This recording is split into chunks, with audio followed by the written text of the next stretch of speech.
Um, what we should do first, I think, is go ahead and do introductions. Okay, so welcome all of you to the Governance Committee meeting of the Maine Recovery Council, and welcome to any members of the public. Grayson, go ahead. Hi, my name is Grayson, and I'm with the Attorney General's office. I am not a part of the council.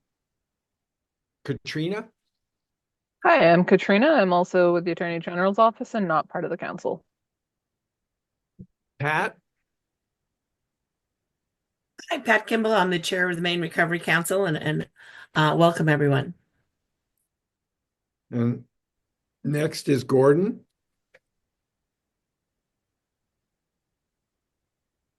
Gordon, your microphone's not working, but it doesn't look like you're muted. How about now? There we go. I can hear you now. Okay. I'm Gordon Smith. I'm the state's director of opioid response at Governor Mills' office. I'm a member of the council and of the governance committee.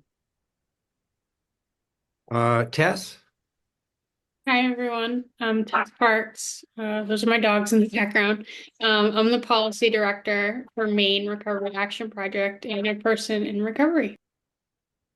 and Maggie. Hello, everyone. I'm Maggie. I'm the Director of Health and Human Services for the City of Portland. I'm a member of the council representing a litigating subdivision. Mary,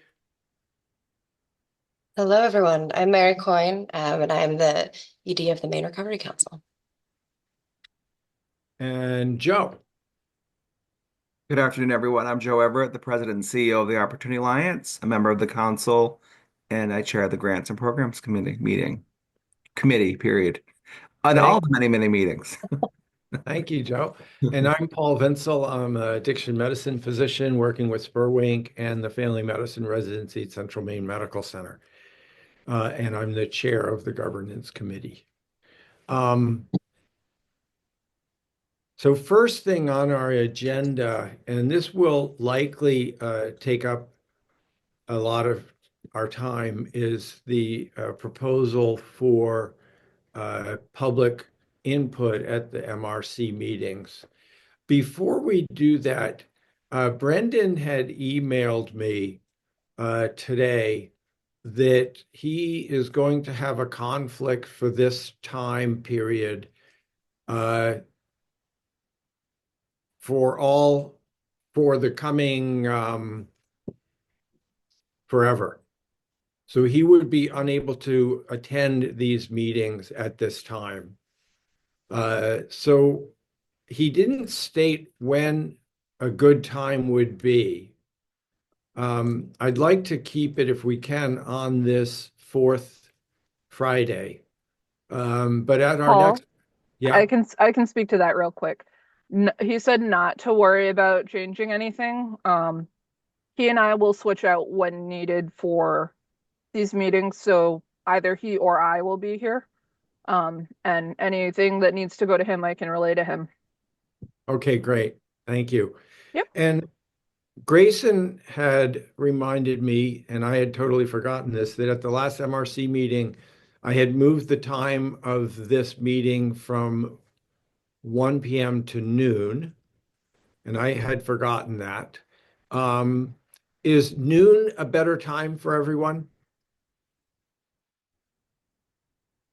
Okay, we'll just keep it at noon.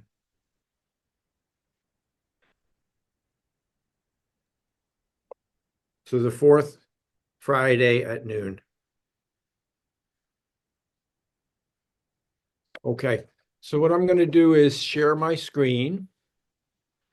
And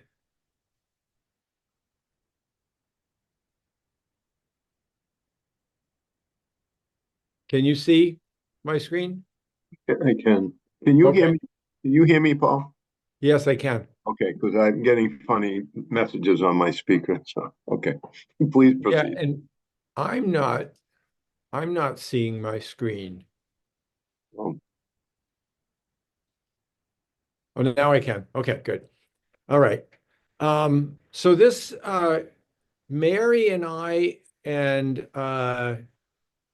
Sheriff Brackett. Sheriff Brackett actually sent me an email with uh, some things he'd like to see in this. I was hoping he'd join this, but maybe he'll join at 1. um, so I wrote up this draft and sent it out to people. I've received some comments, no discussions. So I thought we would go over this and see what your all thoughts are, and we can make changes as needed. So this is a draft proposal for public comment at the monthly MRC meetings. And the first is a preamble that I wrote stating that the council feels it's really important that the people of Maine have a voice in the work of the council. And currently, the public can contact the council by email or speak at the yearly public forum. I put that the MRC would like to increase the ability of public to comment on issues related to the work of the MRC. And I put that we're particularly interested in voices of recovery and of those affected by the opioid epidemic. Does anyone have any comment on that part of it?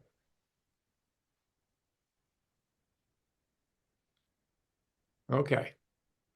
When I was talking to Mary, we talked about this, and we felt we would begin this. Hey, Grayson, how can I scroll through my screen? Yeah, you should be able to do anything like you would normally. It doesn't seem like I can scroll through the. Oh. It doesn't seem like I can scroll through the Word document. Do you do you have Word open right now and you're showing that screen, correct? I believe that's correct. Yes.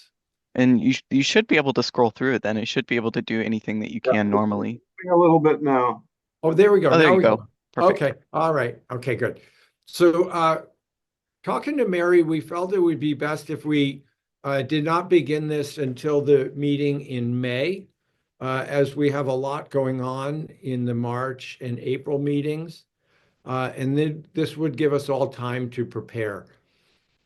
So beginning May 8th, the 15 minutes of the meeting will be scheduled for public comment, and it would occur early in the meeting. I would recommend we do it early, shortly after introductions of the MRC members and the staff. The public comment may be given in person or on the Zoom video thread for the meeting. And Grayson, you're able to manage that technology, is that correct? For Yes. Zoom? Yep. Okay. Public comment should represent individuals' experience and not represent an organization. And feel free, by the way, to comment at any time. Those interested in giving public comment should email the MRC prior to the meeting and notify the MRC if the comment will be given in person or by Zoom video. Now, Mary, if they email MRC, you would get that email. Is that correct? Yes, what we would do is have them send it to the info inbox, and that way I have access to it. Grayson and Katrina have access to that. The new coordinator will. And that way, in case, again, I'm not around or not online, we can have all of those go to one inbox and easily track them. Info email box. Okay. And Mayor, Pat, go ahead. Yeah, I just have one question. In regards to an organization not being able to do that, I think of things like the Maine Alliance for Addiction and Mental Health, or organizations like Courtney's or um, um, people. Again, why not organizations? I know you don't want that you're trying to avoid like a company coming in there and advocating for themselves, but there are organizations that represent groups Mhm. that may have interesting information that they would like to share with us or give their input into what's going on in their community or the state. So I just was wondering why no organizations. Um, the reason that I put in not representing an organization is exactly what you said, Pat.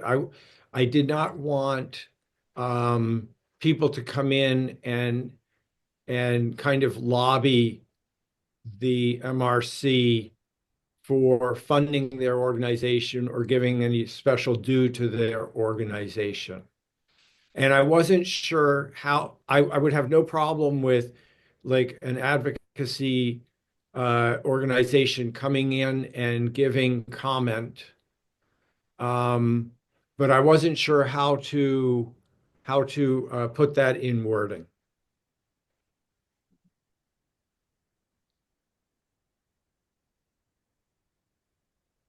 Okay. Gordon. I'd like to defer to Joe first, and then I'll go. Okay, Joe. Yeah, I can't support not having an organization speak when they're the ones who do most of the speaking. And I think we can manage the chair can manage sort of the people's intention.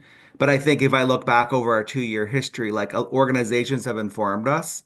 And I feel like that the Speaker of the House appointed me to sort of represent those organizations. So I think it's a both Okay. with sort of clarity around Paul, your point about lobbying, but I think that just knowing that just knowing our reality, we're gonna want that we had Swanee come from Preble Street. Like so I just think we're not gonna be able to live with that. We're not gonna be able to adhere to that, I think, Paul, if we don't broaden it a little bit. So public comment may represent an individual's experience or those representing an organization. Is that better? I would say not even representing an organ, and I'd say no, uh people's experience and individuals from an organization. I don't think that we want. I would not necessarily. I don't think I would be representing an organization. I would maybe speaking on behalf of a group from an organization. So, not to mince words, I think we just can't limit organizations from speaking all types of organizations. So, I'm not the best wordsmither, Paul. So, I just my Should I point. just take this whole thing Yes, out? yes. Remove the sentence would be the easiest, I think. And Okay, all I great. was going to add, I just, I understand the intent, but it would be impossible to govern it Okay. because, some individuals are they operate as sole proprietors, their own businesses. Some, so and I think if you're going to limit the time period, and we can always change the policy if we just, and you're only giving 15 minutes. I was going to hold all my questions to the end to see how you see what the whole package looks like. But I absolutely agree that public comment, we can't dice that much further. Okay. Um, the MRC will make a schedule for the public comment based on first come, first served basis. And once all comment slots are full for that meeting, so we would limit it to 5 comments Mm. sessions each time. And once it's full, people would need to wait until the following month to request to give public comment again. So what I don't want is 30 people to sign up the first month, and then we're full for the next 6 months and no one can put in their name for another comment. Does that make sense? All right, I'll keep going. Oh, Tess. Thanks, Paul. On the flip side of that, the only thing I worry about is if people are every month reaching out and not getting a slot, they may get frustrated and eventually give up. And I don't know if that's going to be burdensome for Mary for, getting all the requests and then sending out emails like you didn't make the cut this time. So I don't know if maybe we could work through this section a little bit to see if there's a compromise. Anyone Do had you an think, yeah, do you think we could put in something there that people who have been unable to speak at a previous meeting will get priority? Or does that totally, does that totally make the first part of that statement mute and not, it counters it? So I don't know what the solution is, but I will tell you that I sort of agree with sort of Tess. And I use an example, and I don't think it's happened recently, but the Penobscot County Commissioners had a group that literally would fill up the entire, time of public comment, same group every single week. Um, and you could tell because the commissioners would all roll their eyes. Again, you want to be able to have it open, but at the same time, you want to give a lot of people an opportunity to be able to share, their thoughts in regards to the opioid crisis in their lives or in their community. I don't know how you do it. But I do think, again, unless you just let it go and see if it happens, and then if it happens, then we look at it, the policy and say this isn't working. But I do think Tess, has a point there that you don't want a couple individuals every single week monopolizing Right. the time. Um, that makes sense. Maggie? I agree that it can be misused. And misuse isn't the right term, but that the same individuals may use the same time slot to have the same conversation over and over again at the expense of other people who want to introduce other ideas.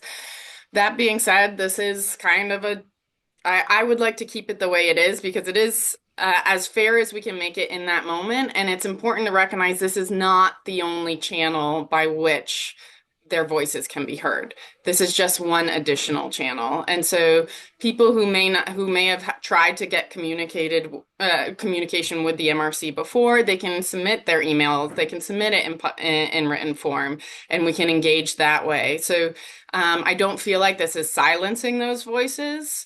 It may end up that it's a problem in the future, but I think it's still the most fair to have an open, everybody has their opportunity to sign up for that particular meeting, and in the absence of that, they can use email. Mary, this is a question for you.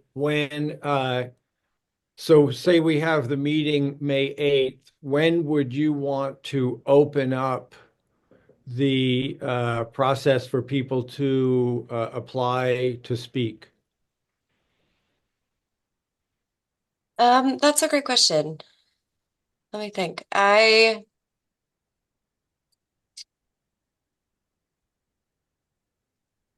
think if we do the week before, if we did like April 28th.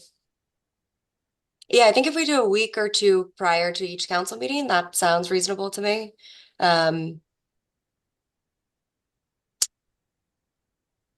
uh I'm just thinking if that, like how we would notice that, or I would, yeah, what I would put is that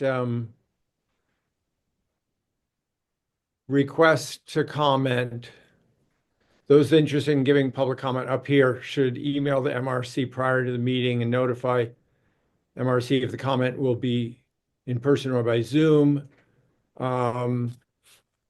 Requests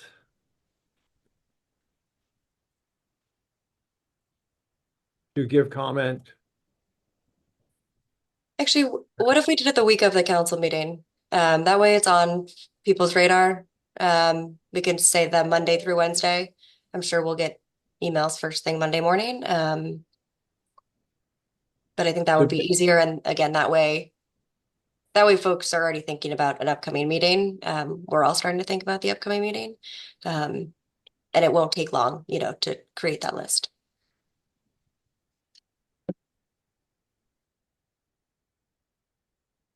the meeting date. So requests to give comment at the MRC meeting should be submitted beginning the Monday prior to the meeting. Okay?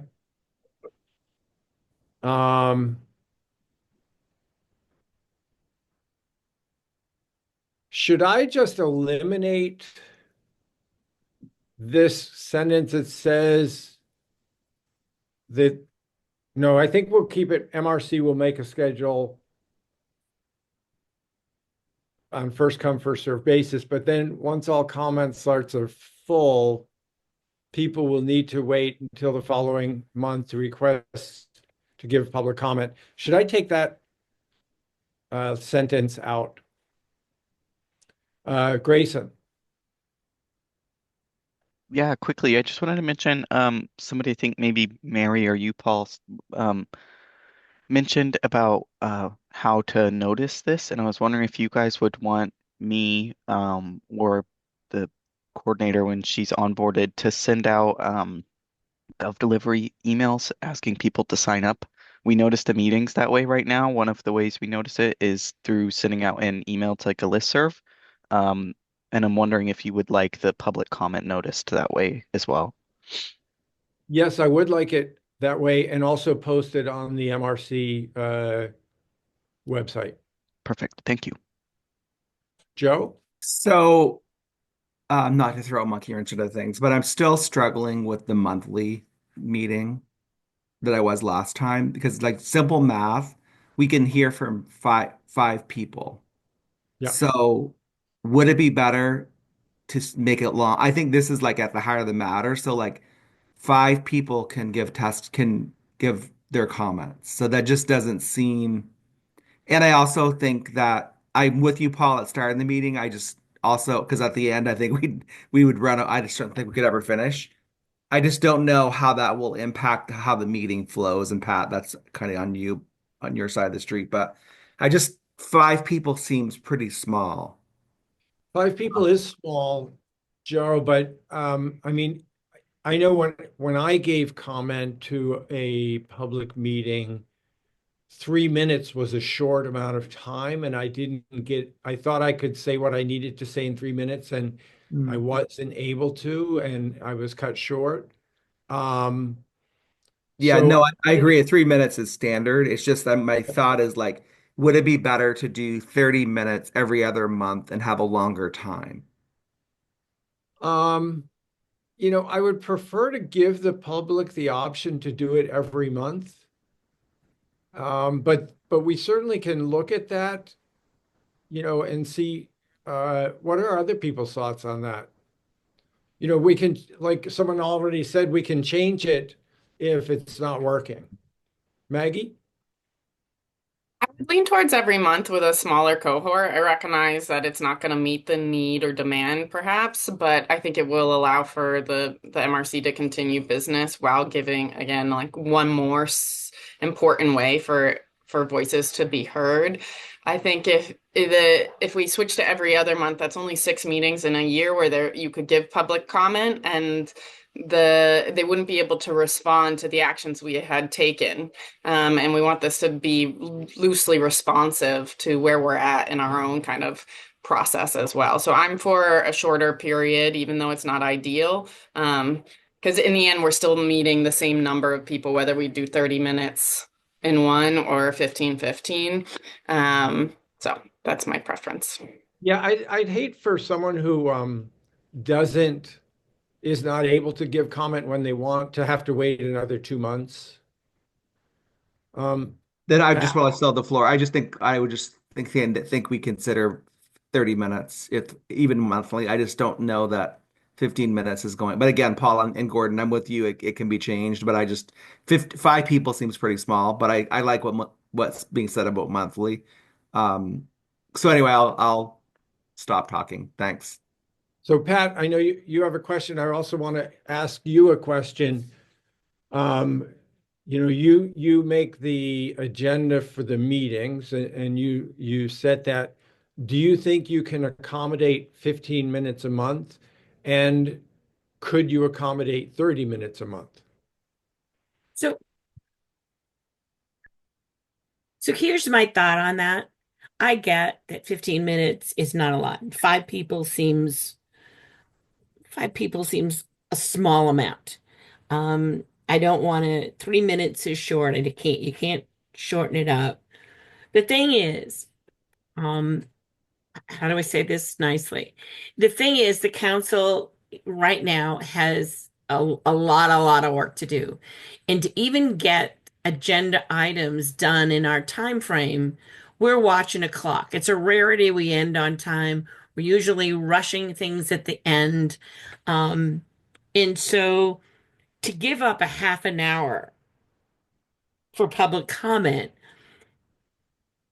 it seems difficult for me at the moment, only because I know what's on our plate at the moment. I may feel differently in 4 or 5 months, 6 months, 3 months. I don't know. Right now, to give up a half an hour seems like, oh no. Um, so that is where I am with that. I'd prefer the 15, although it's short. I don't know if you can leave it open-ended. Not everyone's going to take their full 3 minutes. And at that point, can you say to somebody, if somebody's on the line, would you like to speak?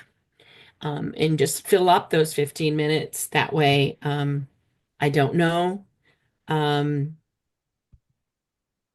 but giving up a half an hour makes me a little nervous, to Mhm. tell you the truth, Okay. in meeting management. Yeah. Not that I wouldn't be opposed, but again, the hardest part will be, and I think Joe hinted at it, is that public comment can occur. But after public comment, the council can't now spend all the time talking about the public comment because they got this agenda to get through.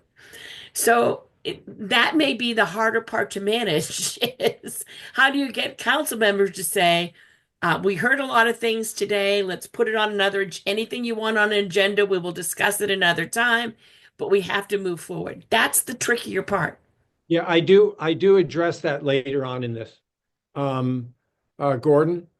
No, I was just gonna say I think 15 minutes is right, and we could be grossly overstating the demand for this, or understating it, and so let's start.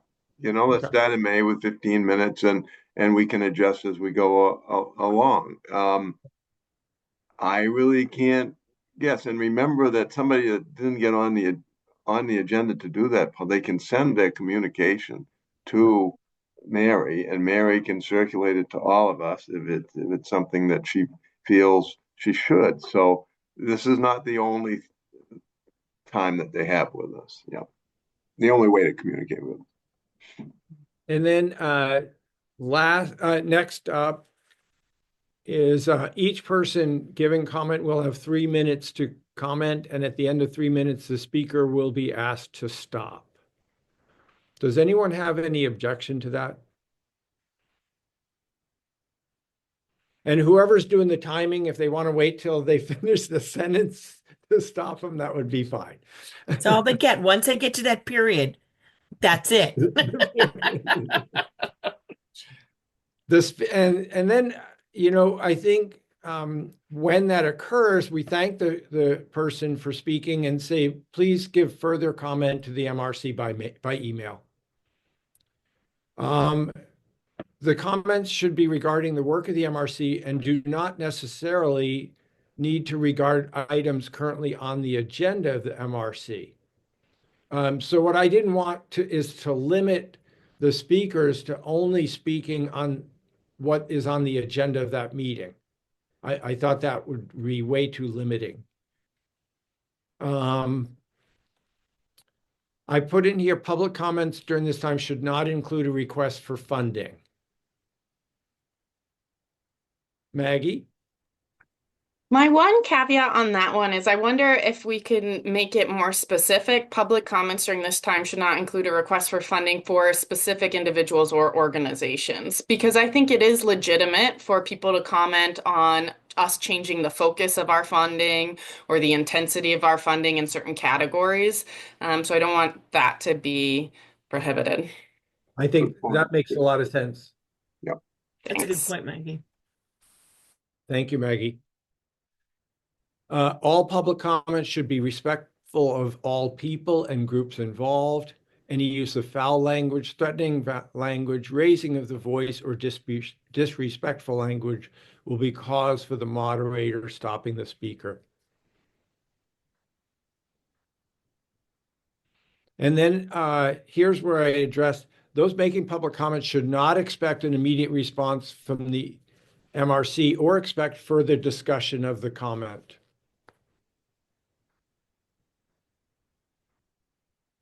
Any MRC member may respond. Any MRC member may respond to the public comment in person, by phone, or email, and may not speak for the council. This is where we talk about, how do we respond to these? Do we respond as a council? And if so, who does that? I think if someone was going to have the job of responding for the council, that would be a pretty onerous job. Maggie, your thoughts? No, I agree with you. And I just wonder if we should even kind of prohibit MRC members from immediately responding in that moment, because I imagine there's going to be things that we're going to have a lot of thoughts about and want to share immediately, even some misperceptions that we may want to correct or things like that. But as Pat said, there's such a big meeting that if we spend our time in that meeting reacting to the comments, we'll lose the ability to deliver. And so, yeah, I think making it a bit more explicit that not only should you not expect it, but it's not going to happen in that exact moment. So I put in may respond at a later date. Is that good? And some of this is from my experience when I spoke to the Lewiston City Council. The Lewiston City Council did not send me a response, but 2 council members emailed me a response. And I thought I really liked that. And I felt I was heard very well, and I didn't need further than that. And it took a couple days for that to occur. Pat? Is Brendan on the call? Yeah, well, he got off for a minute, Oh. but I think he may be back on. So my question is in regards to the Freedom of Information Act. Yep. So Yeah, he's on. So is a council member responding to somebody, should that be coming through our email and not our personal or business emails? That's my question. Well, you don't have state emails. All you have are your personal or work emails. Yeah. I think my instinct is to have any response go through the executive director. And like the council, the chair can organize whichever council members would be the right ones to put together a response, and it can be sent out from the executive director, and we can talk about whether or not it's attributed to particular council members or so forth. But I think my initial instinct is to funnel it all through the executive director or the coordinator. Mary, if I put here, MRC member may respond to the public comment by submitting email through the executive director of the council. Does that make sense? Sorry, to clarify, are you saying that they would submit their testimony through the ED? No. So if someone gave comment and I wanted to comment on their comment, if I wanted to respond to their comment, I would do it through you by emailing you. Yes. Yeah, I think that makes sense. And as was just mentioned. I think the ED can then pull in council members to provide support for any response as needed. But I do think, yeah, making sure that response does go through me or whoever the ED is will be important for many reasons, from a FOIA perspective, so we can track that. And then also the follow-up communication, making sure that, the ED takes lead on that as needed. Okay, so any MRC member may respond to the public comment by sending email through the executive director of the MRC. Gordon? People are comfortable with it. I don't feel that strongly about it, but I think you're overcomplicating it. I mean, when you think about how, I mean,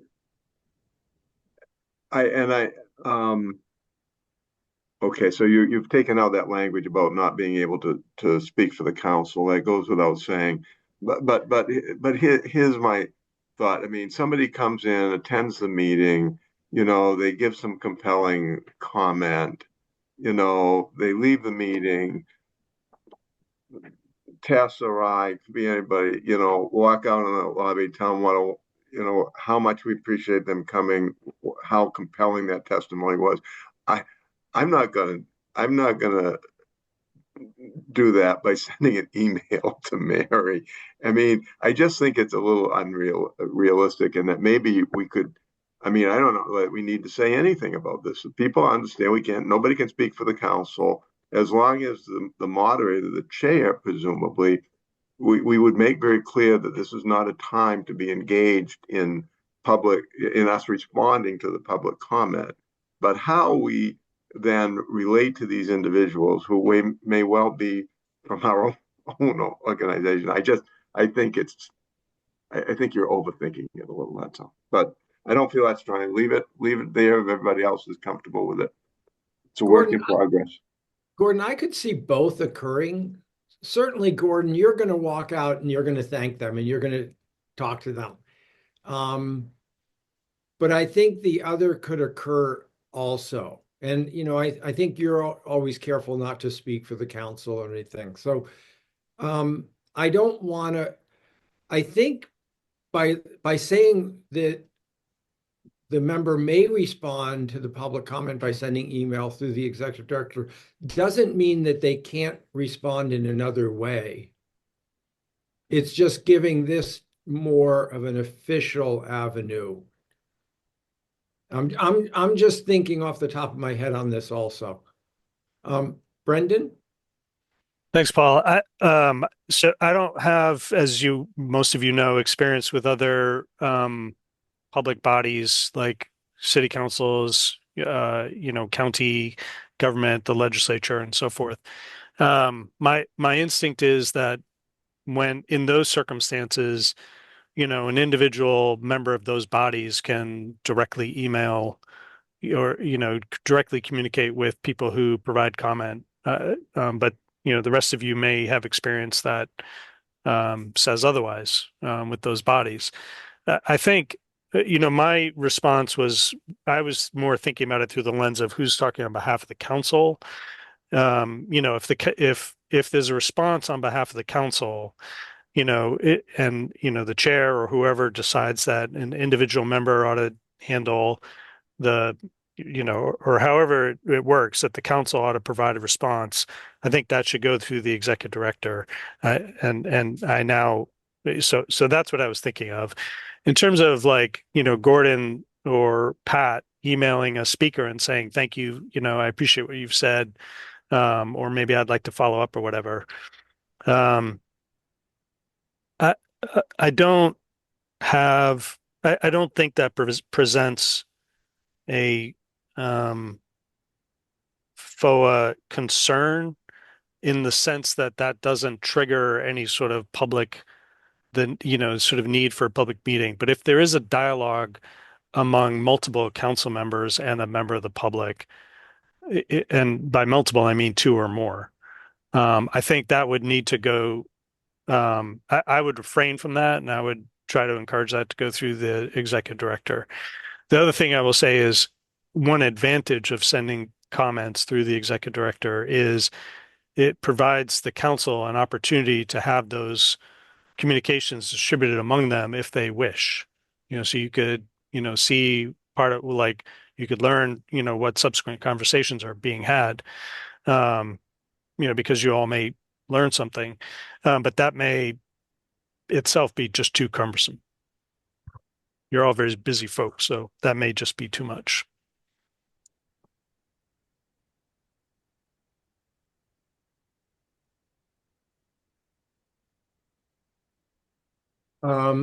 Pat. So I agree with Brennan and Gordon. I think there's a difference between responding as a council, or an individual saying that they're responding as a council.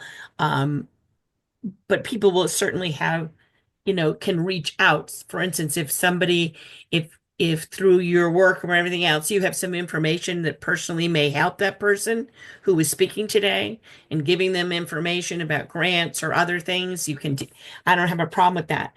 I think that one of the things is that we have to think of really this as this public comment really isn't a time for the council to engage with the public. It really is about the council gathering information about where people are in their community. So that's an important thing to keep in our heads, that this isn't a time for dialogue back and forth, but we are looking for information about what's out there, what are people seeing, what kind of ideas they are, and we will incorporate those in the work that we do as we move forward. But I think that we have to keep that in mind. And Paul, let me just add one last thing. So I don't want to tread on what Pat just said, though. Pat, you all set? Okay. Brendan? Paul, I would just suggest adding at the end of that last sentence, perhaps it doesn't. So I would suggest that perhaps it, if it's an individual council member not replying on behalf of the council, perhaps it doesn't have to go through the executive director. But I would say, may respond to the public comment, and I would include a requirement that the council member copy the council's email box. If a MRC member is responding individually to a comment by email, they would CC the Recovery Council's info box. Yes. And you could add the email address, and I or Mary or Grayson or somebody could supply that with you after this meeting. Okay.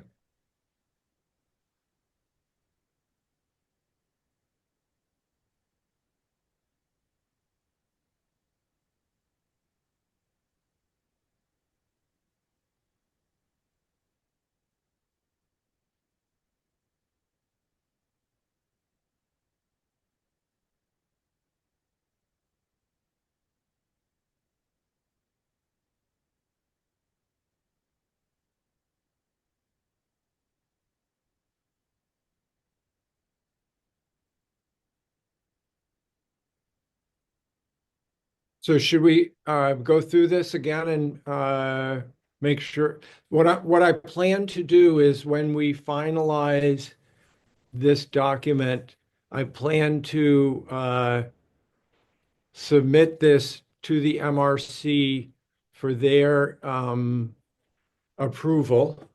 So I think we should probably be Brendan, I think we probably need to vote on it as a committee, don't we? In order to submit it. Oh, you're Yeah. muted. As a recommendation. That's right. Yep. Okay. You had your hand up, Brendan? Yeah, I saw the word moderator in there. I just wanted to get a sense of how many times that occurs and what it means. Oh. I What think I it's meant was whoever is saying, oh, okay, it's your turn to speak. I think I see it at the bottom there. That sentence. Any use um Why don't we have a line, Brendan, that says that the the chair will moderate unless the chair appoints a moderator for the session Yep. from council members. So I- that, yeah. Yeah, that's right. The reason I think that's helpful. Also, the reason I was concerned about it is council members the sentence is no longer visible, but the sentence about, use of foul language and so forth, council members may in good faith disagree about whether a particular speaker is speaking, for example, disrespectfully, or, you know, violating some other part of this sentence. And I just want to make it clear that it would be the moderator, with Gordon's clarification, who will determine, whether that person should stop speaking. I think that sentence is clear on that point. Um, and I don't necessarily I don't think it would complicate the language a little too much to try to anticipate the scenario in which another council member thinks they should be allowed to continue speaking. Um, we can maybe cross that bridge when we get to it. Okay. So I could put a sentence up here, right here that MRC chair will moderate the public comment. Unless the chair delegates moderation to another council member. Yes, the chair delegates this to another member. Okay. Any other comments on this before I read it through and we see if we're ready to vote on that? Okay. Paul, sorry, is there anything in here that gives, say, a council member is, is like feels the need to in the moment respond to a comment, say, somebody says something that, a certain public official hasn't, done a good job, and a council member wants to reply in the moment and say, I disagree. Does this permit that kind of opportunity, or does the does. council wish to have that? The only thing is that it says that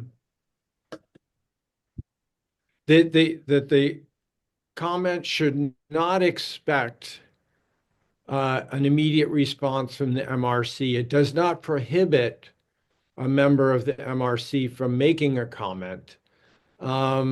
I think again, I would kind of cross that bridge when we get to it. Yep. I don't think that's going to occur too often, hopefully. Maggie? I've seen this come up at council meetings in the city. And I think, one of the things that it seems that's where my kind of initial response was around like trying to make sure there's an expectation that we do not reply. So even if there is a situation like that, it's really the role, I think, of the moderator to refocus. The comments should be focused on policy and approaches of the council, not individual attacks. And if it were to go to an individual attack, that the moderator resets the focus and then it continues. But that we should not be, as council members, in a place where it's open to us to defend or not defend as a response to these comments, because that leaves it up to judgment, could take a ton of time when we need to be focused on the business ahead of us. Do you think I should put anything about that in there, or should we leave it? I think maybe there could be a sentence in there, or it could be an informal norm that's set amongst the council members that that the moderator is responsible for any discussion, and discussion is not open for council members during comment or in response to comments. I wouldn't try, Paul, to put anything in writing. I mean, I think the way it would work is that almost any of us would, let's say something really defamatory is said, and somebody really wants to react to that. We would do that through the chair.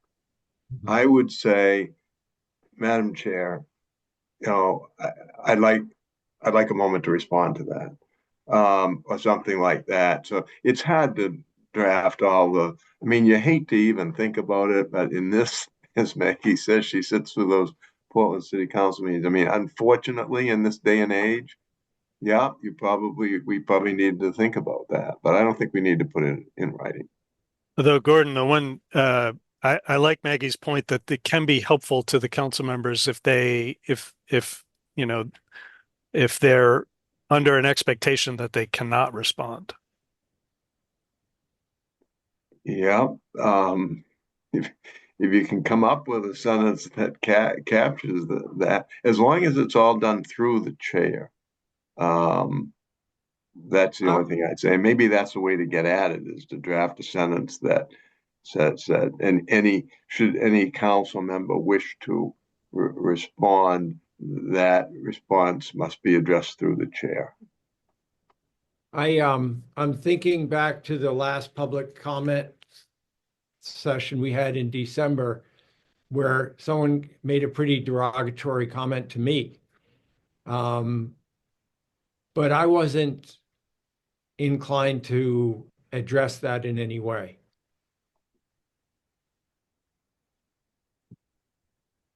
And that's Yeah, your prerogative. Yeah, that's your prerogative. I mean, but if you had wanted to, then addressing it through the chair, I think, is the way to do it. Maggie? I think it works if like we all have that shared norm of expectation, and so we can proceed with that norm in place, and then if it so happens a lot, then we can go back and revise the language. But I do think, when we share this with the full council, we need to explain that norm, that we are not expecting response, and that if there is something defamatory, it's really with the moderator to adjust. That leaves it open, so if the circumstances arise and they do, but then we can also then modify this at that time if it becomes a problem. But helpful to have a conversation around the norm.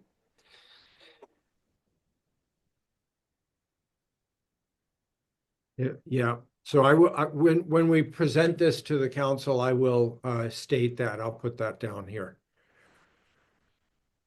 through the moderator.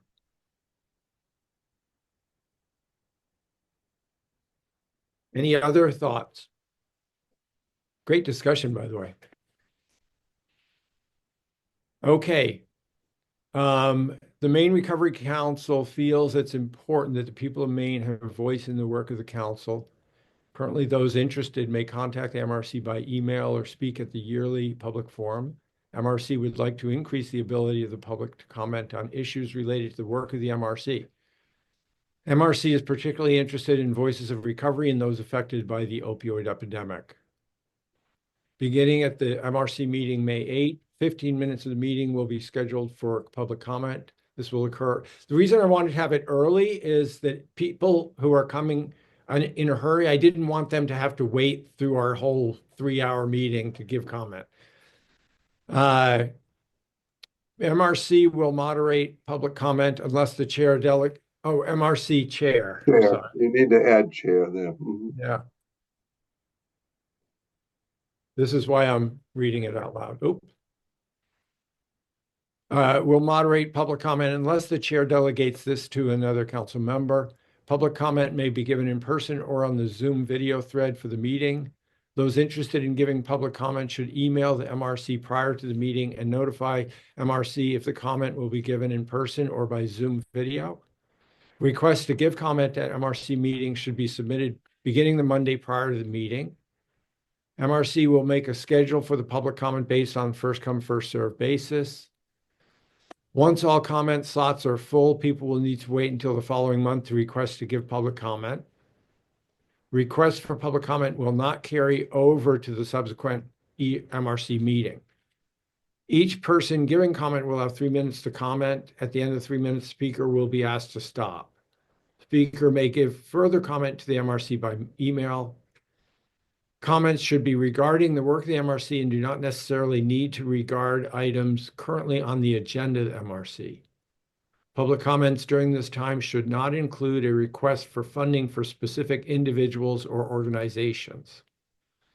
All public comments should be respectful of all people and groups involved. Any use of foul language, threatening language, raising a voice, disrespectful language will be cause for the moderator stopping the speaker. Those making public comments should not expect an immediate response from the MRC or expect further discussion of the comment. Any MRC member may respond to the public comment by sending email through the executive director of MRC. If an individual council member is responding to comment by email, they should CC the MRC info email. How does that, and I will put the MRC info email into this document after. So I'd like to see if we could have a vote on this. Do I need a motion, Brendan? I move that the governance committee recommend to the council at its next meeting the draft proposal for public comment at monthly MRC meetings as reviewed at this and edited at this meeting. Any seconds? I'll second. Who seconded it? I'll give it to Maggie because I can see her.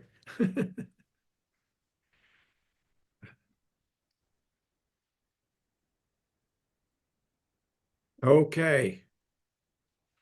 And Brendan, do you want to do a vote, a voice vote? Oh, just a minute, Brendan first. Yeah, a voice. Yes, so a roll call, Roll call. which I'll leave to Grace. Are you all set? Yeah. Okay, perfect. Gordon Smith, Yes. Joe Everett, Yes.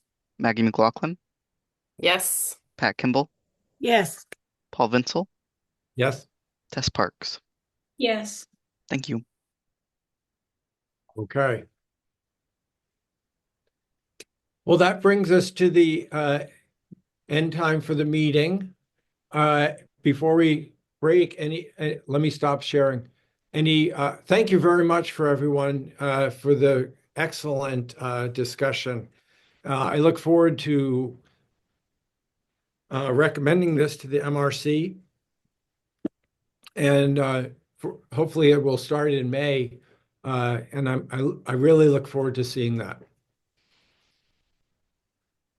Anything else before we break?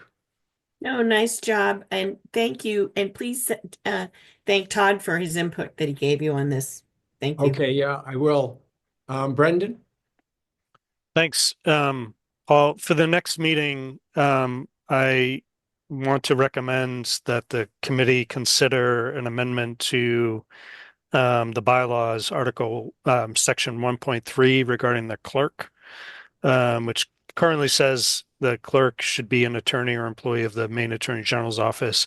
And I think that probably should be changed to be somebody, more closely related to the council, such as, the chair or, somebody else on the council or maybe the executive director.